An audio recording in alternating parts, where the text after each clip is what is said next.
नमस्कार, आदाब, सत श्री अकाल, जय भीम, जोहार। मेरा नाम है नवीन कुमार। मुझे अफसोस के साथ कहना पड़ रहा है कि देश की संसद के पास देश के सवालों को उठाने के लिए समय नहीं है। मुझे अफसोस के साथ कहना पड़ रहा है कि देश की संसद के पास देश को जवाब देने के लिए समय नहीं है। मुझे अफसोस के साथ कहना पड़ रहा है कि देश की संसद के पास देश की चिंताओं और उम्मीदों का रास्ता निकालने के लिए समय नहीं है। लेकिन देश की संसद के पास मौज मस्ती के लिए खूब समय है। देश की संसद को मौज में कमी नहीं चाहिए, और यह बात मैं देश की संसद में संपूर्ण आस्था और सम्मान के साथ बोल रहा हूं। लेकिन जो सच है वो सच है। देश के नौजवान मरे जा रहे हैं कि हमारे पास काम नहीं है। हम डिग्रियों के ढेर पर बैठे हैं, कुछ तो काम दे दो।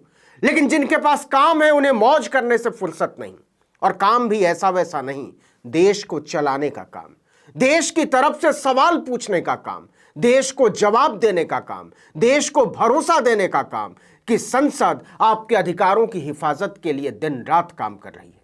लेकिन यह बात सच नहीं है हुजूर। पिछले कुछ समय से लगातार यह बात साबित होती जा रही है कि हमारे सांसदों को, मंत्रियों को, नेताओं को संसद के काम से ज्यादा मौज मस्ती प्यारी है। इसीलिए संसद का शीतकालीन सत्र तय समय से 6 दिन पहले ही खत्म कर दिया गया। देखिए कि 7 दिसंबर को सत्र शुरू हुआ था और इसे कायदे से 29 दिसंबर तक चलना था। लेकिन 23 दिसंबर को ही संसद के दोनों सदनों की कार्यवाही अनिश्चित काल के लिए स्थगित कर दी गई। क्यों? क्योंकि हमारे सांसदों को क्रिसमस और नए साल के जश्न का खुमार चढ़ गया था। कमाल तो यह है कि लोकसभा और राज्यसभा दोनों में सबसे ज्यादा सदस्य भाजपा के हैं, और भाजपा का मूल है ईसाइयों से चिढ़। मध्य प्रदेश, उड़ीसा और झारखंड जैसे राज्यों में तो धर्मांतरण के नाम पर ईसाइयों के बनाए हुए स्कूलों पर हमला आम बात है। लेकिन भाजपा के सांसदों को भी क्रिसमस की छुट्टी चाहिए, सिर्फ इसलिए कि संसद में बैठना न पड़े।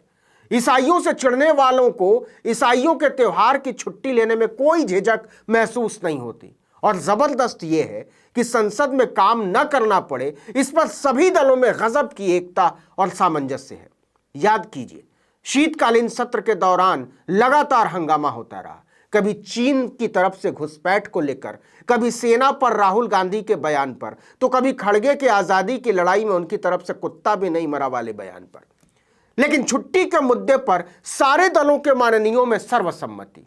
क्या सत्ता पक्ष और क्या विपक्ष, जैसे अपनी तनख्वाह बढ़ाने के मुद्दे पर संसद में कोई विरोध नहीं करता, सारे एक हो जाते हैं, वैसे ही छुट्टी लेकर मौज करने को लेकर भी सारे एक हो जाते हैं। एक भी सदस्य ने नहीं कहा कि हम जनता के लिए यहां बैठते हैं। यह समय जनता का समय है, यह काम जनता का काम है, और हमें जनता के काम में कामचोरी नहीं करनी चाहिए। मैं संसद में पूरी आस्था और सम्मान के साथ कहना चाहता हूं कि जनता के काम में कटौती ठीक नहीं है हुजूर। कायदा तो यह कहता है कि समय कम पड़ जाए तो सत्र की अवधि बढ़ा दीजिए, लेकिन हो रहा है उल्टा।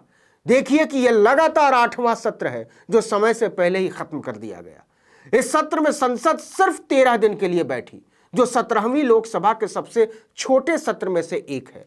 मौजूदा लोकसभा में इससे छोटा बस 2020 का मानसून सत्र था, जब कोरोना महामारी के शुरुआती दिनों की वजह से 10 दिन ही संसद बैठी थी।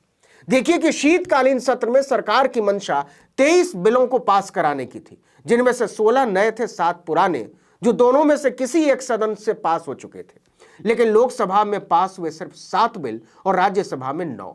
कुल मिलाकर दोनों सदनों में कुल 9 बिल पास हुए। अगर तय समय तक संसद चलती तो निश्चित तौर पर कुछ और बिल भी पास होते और चर्चा भी और होती। लेकिन जरूरी तो छुट्टी है, काम का क्या है, होता रहेगा। आखिर बात माननीयों की मस्ती और छुट्टी की जो है। कायदे से सत्र के दौरान लोकसभा और राज्यसभा में 13 दिन काम हुआ, जबकि होना था 17 दिन। 13 दिनों में कुल 64 घंटे 50 मिनट, मतलब 5 घंटे औसतन रोज। मजेदार तो यह है कि संसद का सत्र तय समय से 1 हफ्ते पहले सर्वसम्मति से खत्म हुआ। किसी ने भी इसका विरोध नहीं किया, किसी ने इस पर उंगली नहीं उठाई। समय से पहले सत्र खत्म करने का मतलब यह भी हो सकता है कि देश की सबसे बड़ी पंचायत के पास करने के लिए कोई काम ही न बचा हो, माननीयों के पास सदन में उठाने के लिए जनहित का कोई मुद्दा ही न बचा हो। मैं जानता हूं आप इसे नहीं मानेंगे, हरगिज नहीं मानेंगे।